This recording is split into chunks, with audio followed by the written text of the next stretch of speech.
Welcome to part 1 of Julien Pineau, athletic coach, versus Vicky Lee, success coach. Julien coaches extreme athletes, such as Olympic and CrossFit competitors. He's a featured guest on Barbell Shrugged. Vicky Lee coaches CEOs, such as Fortune 100 executives and founders of startup companies. She's a Dean's Fellow at Harvard University.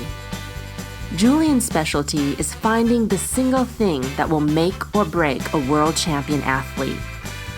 According to Julien, an athlete's body stacks up injuries, deficiencies, or weaknesses over time, similar to how logs floating down a river stack up and form a logjam. Julien can pinpoint the one log that, when removed, will free the entire logjam. This is called the key log. Julien's specialty is finding an athlete's key log, the one deficiency that, when removed, will free up the perfect anatomy of an athlete. Vicky's specialty is finding a CEO's key log, the one psychological drawback of their success, which keeps them from fulfilling their true potential. Throughout this video series, Vicky is going to try to find Julien's key log by peeling back the layers of his psyche. In the final video of this series, Julien will reveal what his key log is. In his own words, it's eye-opening. In this video, Vicky tries to understand what the heck it is that Julien does. Turns out, he has a science for the way you move. He refers to it as the science of movement.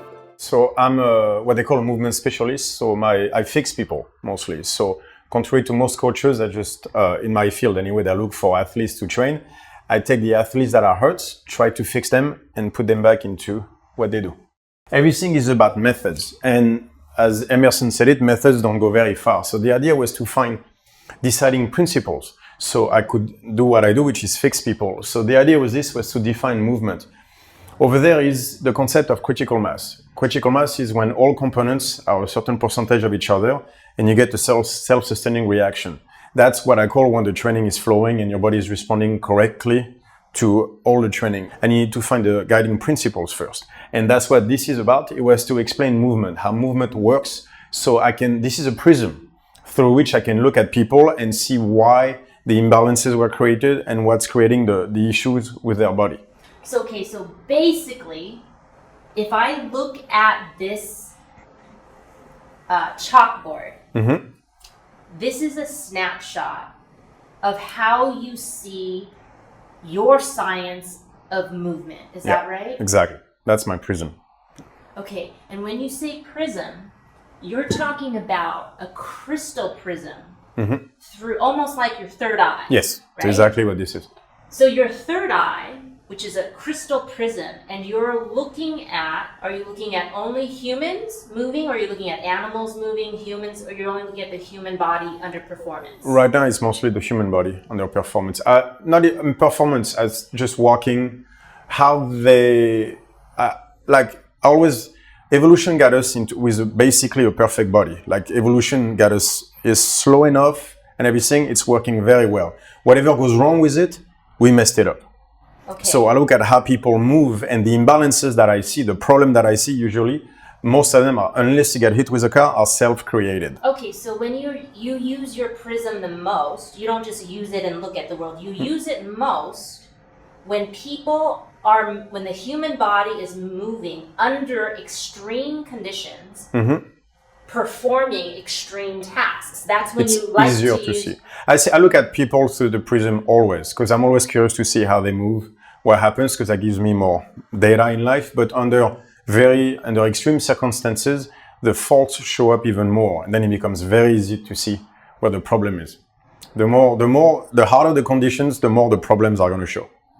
Okay, good. So when your prism, everybody is moving, it zones in on these extreme people doing extreme things, and your prism will show you where they are not perfect. Yes. Right? And then it takes a snapshot of it. Exactly. You have a blueprint of them moving, and you compare it against this grid right here, right?